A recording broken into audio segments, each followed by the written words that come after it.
When Dylan Larkin asked to leave Detroit, everything changed. The rebuild became a bet on youth. Casper, Aginla, Danielson.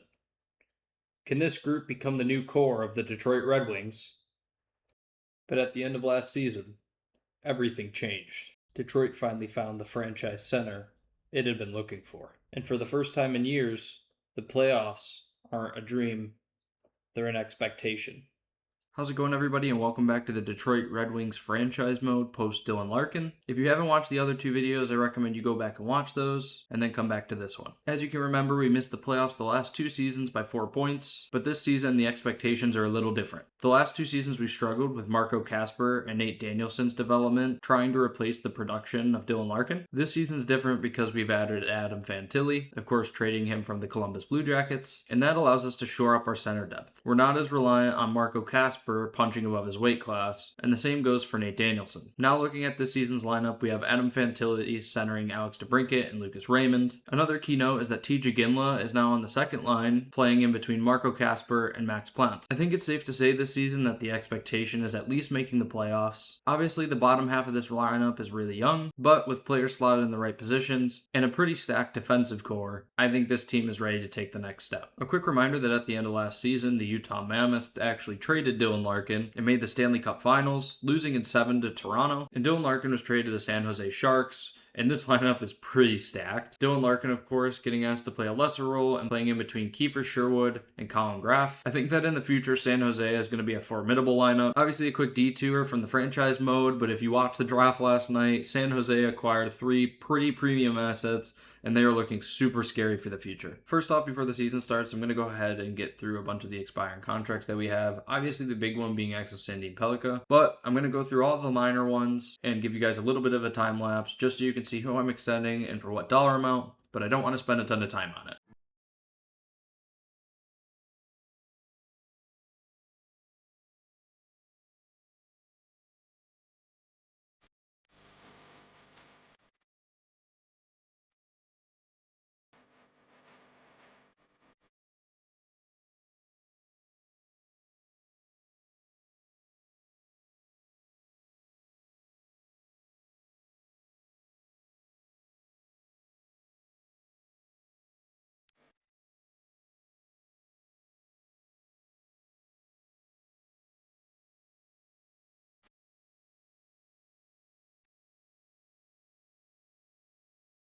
And one big trade that I want to focus on, as I mentioned previously, is Axel Sandin Pellikka. He's obviously popped off for us last season, up to a 91 overall at just age 22, and he's got 3 X factors. So I think normally I wouldn't pay this much money for a second pairing defenseman, but with the discount that we have on Mo Seider, I think we can afford to retain Axel Sandin Pellikka and offer him the amount of money that he's looking for. So the first contract that I'm going to try and offer him is $12.7 million for 8 years with a 20-team no trade. That gets us right above the 85% contract interest. I do think that this is probably the most that I would be willing to offer him. So if he rejects this amount, we may push to 13, but anything past that, we may be looking to trade him. Just a quick trade note, I'm going to be sending Michael Rasmussen to the Colorado Avalanche for a 2028 6th and 7th. The reason for that is he's currently just a healthy scratch, and we're paying him $3.5 million to ride the twine. And starting off the 27-28 season with our conversation with Coach Tom McClellan, when we ask him what our season goal is, his thought is that we're good enough to compete for the cup. I'm not quite sure that we're at that level yet, but it would be good to think so. Obviously, for the sake of the game, we're going to go ahead and agree with the coach. And this season, our preseason focus is going to be strength training. And it's good to see that Axel Sandin Pellikka accepts our contract offer. It means our top 3 defensemen are going to be locked up for the long-term future, especially when we get into our cup window. Looking at our record at the end of January, Detroit is 3rd in the Atlantic behind the Lightning and Maple Leafs with 2 games in hand on the Maple Leafs and 4 games in hand on the Lightning with 54 points and a record of 26, 17, and 2. This goes in line with what Coach Tom McClellan was thinking, that we would be competing for the cup. I still think that we're a fringy playoff team, but this is a really good development, and we still got 4 months to go in the season. Checking in on our key pieces, Adam Fantilli, of course, signed in the offseason. He's got 17 goals and 31 assists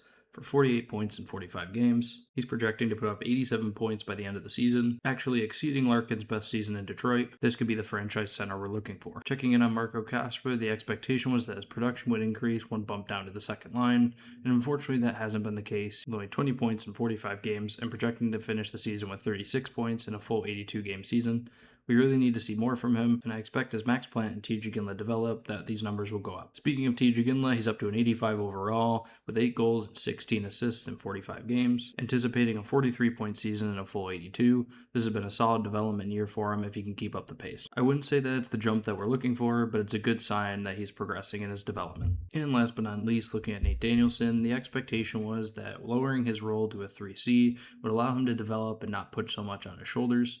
He's got 9 goals and 10 assists in 45 games, predicting him to finish the season with 34 points in 82. The -1 is a better sign than what was happening when he was on the second line last season, and I think he's getting some benefits from having a reduced role. And of course, checking in on Dylan Larkin, he's now on a 4th line role in San Jose, playing between Quinton Musty and David Kempf. He's got 10 goals and 5 assists in 45 games. As we watch his stats as the season go on, I expect that these stats will come down as he's getting older. I expected to see a lot more for the Sharks. They're currently 7th in the Pacific, which is pretty rough. Already 11 points back of a wildcard spot. I really thought that they'd be doing better at this point, especially considering the rest of their roster. So with all that being said, to summarize, we're 3rd in the Atlantic.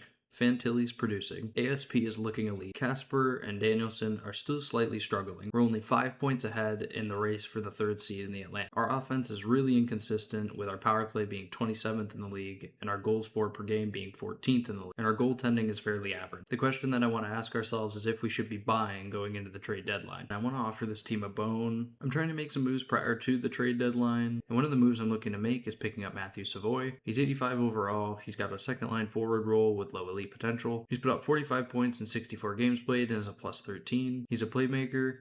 He's got a really solid contract for 5 years at $4.66 million, and I think he'd do well to replace Max Plant on the second line and then bump everyone else downwards from there. Looking at the values at the bottom, we offer Marko Lehtinen. We just drafted him in the 2027 5th round. He also is a playmaker, but he's 19 and he's only 53 overall, and I'm not against parting with him. Edmonton says no. Obviously, they're still likely looking to win. We're going to go ahead and add to it. Another player that I don't mind giving up is Rickard Pettinen. We drafted him in the 2027 3rd. Also a playmaker. I'm not against getting rid of 2 prospects that likely won't touch the team. For a player who's got 5 years, is also young. He's only 24, so he'll have a lot of time on this team, and he has a really low AAV, meaning we can hold on to him without having to make many moves. Sending this, the Edmonton Oilers accept. We're going to go ahead and put Matthew Savoy on our second line and reward the team for a solid season so far. So the new lineup looks like this, with Matthew Savoy on the second line next to Kasper and Ginla, and Max Plant bumped down to the third line next to Danielson and Isaac Howard. And McCarter Bears now moved down to the fourth line with Finney and Brenzig Nygaard. By adding a future and current piece like Matthew Savoy, we're telling the locker room that we believe that this group's ready to make the playoffs. And not just make the playoffs, but make some noise in the playoffs. Here's the question surrounding Detroit: was they middle into the playoffs and filter out in the first round? With this group, we're looking to make some teams sweat, and I think we can do that with the group ahead. I'm still going to be looking during the trade deadline to make any other moves that make sense for the group, but I wanted to make this one before we got into the deadline. Coming into the deadline, this is the best position Detroit has been in since the rebuild began. We're sitting third in the Atlantic with 70 points from 62 games and a record of 34, 26, and 2. But here's the problem. We're only 5 points ahead of the Montreal Canadiens with 1 game in hand, and compared to the 2 wildcard seeds, we're actually 5 points behind the Rangers and only 4 points ahead of the Flyers, who are level on games with us. One bad week could drop us completely out of the playoffs.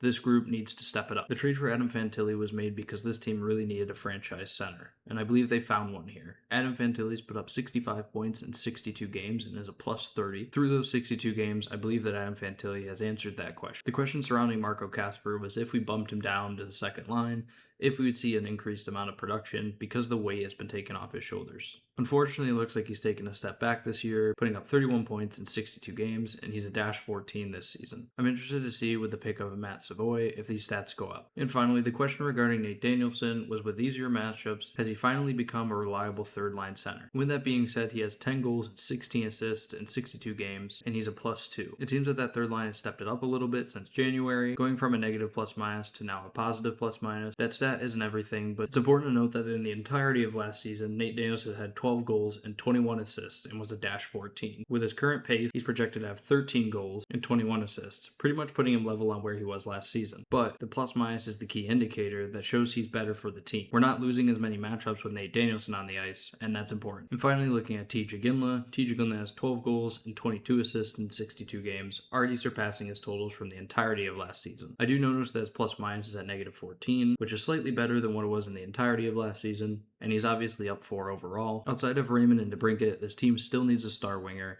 and I'm still hoping that TJ's developing into that player. And last but not least, before we get into the trade deadline, Larkin's put up 12 goals and 9 assists in 63 games, and is now down to a 79 overall in San Jose. The expectation would be that he would have been the 2C behind Celebrini, and it seems like season after season he's really struggling. He stays between Quinton Musty and David Kampf on the 4th line. A trade I want to look into for the deadline is actually replacing Nikishin with a defensive defenseman. So a player that I'm looking at that fits the mold and age group of this core is Alex Vlasic. He's an 85, top 4D. He's 26, 6'6". He's got 3 more years at $5.3 million, so a little less expensive, the same amount of years and a little bit older. The values are pretty close. I think I'm just gonna have to throw in an extra pick or two to make this happen. I'm gonna go ahead and add Spencer Boas as who we drafted in 2027, as well as the 2028 6th-round pick owned by the Colorado Avalanche. In which case Chicago says yes. The reason for this is looking at the plus-minus on Axel Sandin Pellikka. He's got 38 points in 62 games as a defenseman, but he's at -12. I think adding in a defensive defenseman to line up opposite him will really benefit his game and hopefully true up that second pair. Alright guys, so now actually heading into the trade deadline, we're going to go ahead and list ourselves as a conservative buyer. I'm not going to make any sweeping moves unless I think it benefits us long term. As well as such, if anything interesting comes in, I'm going to go ahead and take a look at it. But I think overall, we made the moves that we wanted to make, and now we're just going to be taking a look at what happens around the league. And something that's funny to see is, once again, in back-to-back seasons, Dylan Larkin is on the trade block. This time, he's on the trade block for San Jose. It'd be interesting to see where he ends up. And with the moves we made in the trade deadline, our lineup now looks like this. And now let's sim into the end of the season.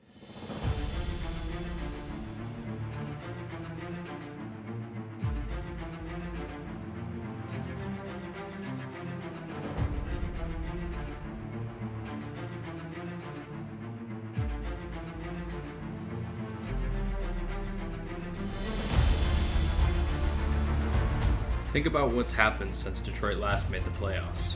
Seider, Raymond, Fantilli. Every setback, every draft pick, every difficult decision led to this. For 12 seasons, Detroit has watched the Stanley Cup playoffs from home. They traded away their captain, asked Marco Kasper and Nate Danielson to grow up faster than expected, bet the future on prospects like TJ Ginla and Caleb Denoyan, and then made the biggest move of the rebuild. Tonight, Detroit is finally back. Welcome to Hockeytown.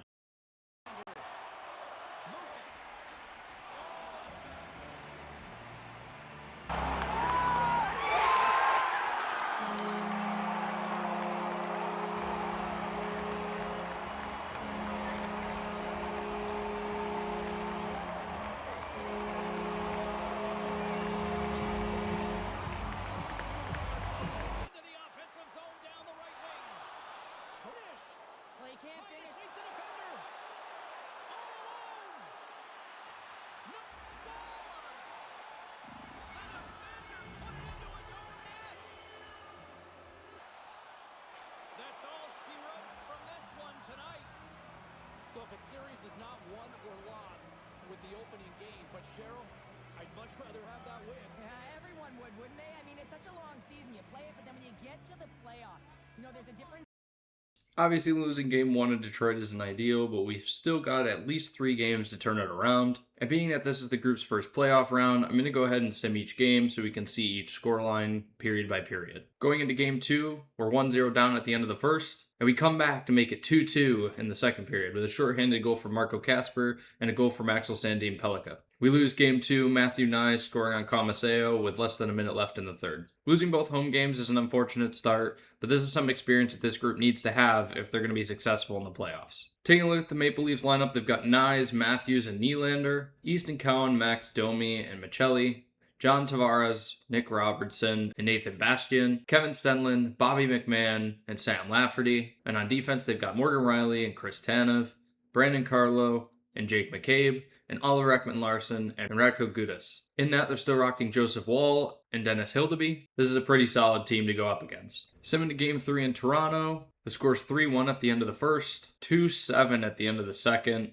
and 2-8 final score end of Game 3. This team's getting absolutely caved. And looking at the lineup, it looks like Drew Comaseo is putting up an 8-6-7 going into the playoffs. So I think I'm going to swap in Akira Schmid just to give us a shot in Game 4. Simming Game 4, in the end of the first period, we're up 2-1, goals from Adam Fantilli and Max Plant. Toronto makes a second period comeback to make the score 3-2, almost outshooting us by double. We lose Game 4 and are eliminated from the playoffs, conceding 50 shots on goal. Obviously, as mentioned previously, getting swept in 4 against Toronto isn't great, but we have a super young core, and this team needed to get into the dance and see what that intensity is like, so that we can come back stronger in future seasons. A quick look into player stats. Adam Fantilli put up 4 points in 4 games. Nate Danielson put up 3 points in 4 games. And Marco Kasper put up 2 points in 4 games. It's good to see our key pieces are the ones putting up points when it matters. But as a whole, this team really struggled in the playoffs to put up any points, and we expect better for next season. The expectation for Adam Fantilli this season was that he'd step up and be the franchise center that we needed. And I think we got that from him this season, putting up 84 points in 82 games. He really stepped up to the plate. And he also scored the first goal, breaking the playoff drought of 12 years for Detroit. Exceptional season from him. I expect to see the same next season. TJ Ginla had a very good development season, putting up 16 goals and 29 assists for 45 points in 82 games, and going up to an 85 overall. Next season, I'd like to see that plus-minus around closer to neutral and or positive, but this was a great season for him, and he's still only 21, plenty of room for growth. The expectation for Marco Kasper this season was that in a reduced role, he would be able to excel, and I don't think we saw that from him this season. He only put up 40 points in 82 games and was a -11. Honestly, on a really young line with TJ Ginla and Max Plant, Marco Kasper was expected to shoulder a lot of the veteran load, and I think with more development of the players around him, we'll see the best out of Marco Kasper still. Additionally, looking at Nate Danielson, similar to Marco Kasper, the idea was that a lesser role would help him develop further. And I think we saw something similar to last season, putting up 32 points in 82 games and was a -6. Similarly to Kasper, he had really young line mates in Isaac Howard and Carter Bear for most of the season. And I think as all the players around him develop, he will see his point totals go up. Checking on Grand Rapids, they lost in 7 games in the conference finals to the San Diego Gulls. In a perfect world, we would have loved to see Grand Rapids in the Calder Cup finals, but this was a good season for them. And with all the young talent still in Grand Rapids, I expect to see them here again next season. A quick look at some players of interest. Vigo Bjork is an 83 overall now. I think he'll be in Detroit next season. Also looking at Caleb Denoye, he put up 16 points in 17 playoff games. He also might join Detroit next season. Looking at defense, I really didn't see the development in overall I would have liked to see from Emiliano Delmore or Anton Johansson. So I think both of them will return to Grand Rapids next season unless we see a huge spike in the offseason. Checking in on Dylan Larkin. Dylan Larkin now plays for the Montreal Canadiens. He's currently on the 4th line next to Zachary Bolduc and Kirby Dach. He's definitely been asked to play a lesser role in Montreal, and Montreal is competitive right now. They have a super strong lineup, and it'll be interesting to see how his stats develop with this team. I do think looking at the general impact, Larkin getting traded to Utah, we then let him go at the trade deadline to San Jose, and then also getting released from San Jose to Montreal, it's fairly apparent to me that we won the trade, and the best decision was made by the Red Wings to let him go and pursue the youth from there. Quick check into the draft lottery. Obviously this year doesn't have as much to do with us as we made the playoffs, but Ottawa jumps from 10-1 and Chicago from 9-2, pushing Washington back to 3rd. Not exactly happy to see Ottawa and Chicago winning the lottery, but glad to not see our name in the bottom 16. A quick check-in on this year's draft picks. We have a first, which is our own. We have a second and a third from the Boston Bruins, as well as our own 28-28 third. We have Colorado's 5th round pick, our own 6th round pick, and Colorado's 7th round pick. Looking at this year's draft class, we've got Marek Sprux, as well as Maddox Schultz, who are franchise mediums, a couple medium elites and high elites, and then a lot of top 6 forwards. Knowing now that we have a top franchise center in Adam Fantilli, 2 top wingers in DeBrincat and Raymond, and our D-core's pretty locked up with Seider, Edvinson, and Axel Sandin Pellikka. I think from this draft, I'm going to look for 2 things. One's just the highest skill available. The other one is trading the pick for a player that helps this team now and in the future. So something that I've been trying to do as the picks have sim by is swap some of the players that we currently have to get a little bit more upside using that 1st overall pick. Also, something pretty crazy, Maddox Schultz here, 85 overall coming out of the draft. That's pretty insane. But as I was saying, I've been trying to make some trades and I haven't been very successful. So I think what I'm going to try and do is just go to 17 and take the best player available. The first thing I'm going to do is take Ahmed Fayed. He's a 17-year-old out of the WHL. While I know it's a bit of a reach for him, he has similar production to Caleb Miles, but he's a year younger, so I'm going to go ahead and take Ahmed Fayed. He comes out of the draft as 72 overall playmaker with medium top 6 potential.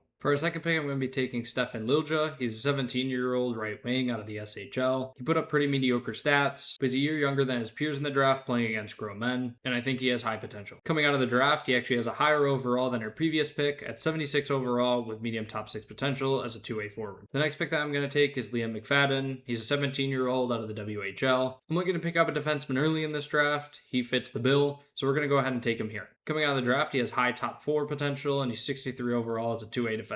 Assuming to pick 81, this is where we're going to take our high potential guys. We have 3 in mind between Timo Heino, Francois Levasseur, as well as Mario Demore. All 3 have medium elite potential and are in the hundreds, but I'm going to go ahead and take them now with the last picks that we have. Starting off with Timo Heino, he comes out as a 60 overall hybrid with medium elite potential. Next up for Levasseur, he comes out 59 overall, low elite potential as a two-way forward. And finally for Mario Demore, he checks out as 54 overall, low elite potential as a two-way forward. The rest of this draft isn't great, so I'm going to go ahead and try and trade the other picks and look for something for next year. And to round out the draft, I'm going to send our 2028 7th round pick to the Washington Capitals for their 2029 7th. And the Washington Capitals say yes. The reason for this is we didn't see a whole lot of talent left on the board. Next year, that might be different. And with that trade, that sums up the rest of the 2028 draft. I think we got a pretty good haul. Some of these players might be used as trade block for the future. Others we might move to Grand Rapids sooner rather than later. Looking at the re-sign phase, we offered a couple contracts. I'm just going to go ahead and speed through these. Obviously, feel free to stop the video at any point to see who is signed. This includes some coaching staff and scouting staff. I'm not going to include that here. Now looking to free agency, we're going to be looking to do the same thing that we have the previous seasons, except this time we get the opportunity to be a little bit choosy. We're looking for players that fit the bill on the timeline of the rest of the roster, and we're not looking to shell out big contracts if we don't think they deserve it. We're in a fortunate position that we actually don't need any of these players, but we're just looking to bolster the lineup. So for example, a player that would be awesome to bring in is Zach Werenski, obviously with his links to Michigan, but at $17 million for 6 years at age 30, I'm just not willing to shell out that kind of dollar amount, especially when we already have Edvinsson on this first pair. Looking at the contracts that are available in this free agency class, I'm not really interested in bringing anyone in. I think we'll have better luck if we need to bring someone in, making that a trade, versus trying to acquire something overpaid in free agency. So with that being said, I'm pretty content with the lineup and what we have going for next season, so I'm going to go ahead and sim, and we'll catch you guys next season. Looking at captains for next season, we've got the same 3. Mo Seider is captain, Alex DeBrincat and Lucas Raymond wearing the A's. A quick lineup overview, we've got the top line still intact with DeBrincat, Fantilli, and Raymond. The second line's changed a little bit with TJ Ginla and Matthew Savoy, now being centered by Vigo Bjork. Kasper had a little bit drop off in the offseason, so we're going to go ahead and put Bjork here and see how he develops. I think a little competition is a good thing, and it's a really big positive that we don't have to rely on Nate Danielson and Marco Kasper to take on the center load. Obviously with Marco Kasper getting paid $8 million a year, you don't want him on your fourth line, and if we continue to see a little bit of a fall off from him, we're going to have to look into making a trade. For the third line, we have Carter Bear and Michael Brenzig-Nygaard being centered by Nate Danielson. And then, of course, for the rest of the fourth line, we have Nicholas Aram Olsen as well as Max Plant alongside Marco Kasper. Looking at the defense, it's strongly the same from last season with Edvinsson and Seider on the top pair, Axel Sandin Pellikka as well as Alex Vlasic on the second pair, Anton Salayev on the third pair, as well as newly joining Emiliano Delmore, replacing Jacob Bernard Docker. And looking into our goaltending, Drew Comaseo is playing his second to last year, with Trey Augustine backing him up. This wasn't the season Detroit became a contender. It was the season Detroit proved the rebuild was working. Adam Fantilli gave Detroit the franchise center it had been searching for, moving Kasper into a true second-line role, allowing him to flourish. TJ Ginla took another step forward, becoming a core piece. And most importantly, Detroit ended a 12-year drought. 3 seasons ago, trading Dylan Larkin felt like the end of an era. And now, it feels like the beginning of another. Making the playoffs changes everything. For 3 years, patience was enough. But from this point forward, this team will be judged by what it does in April.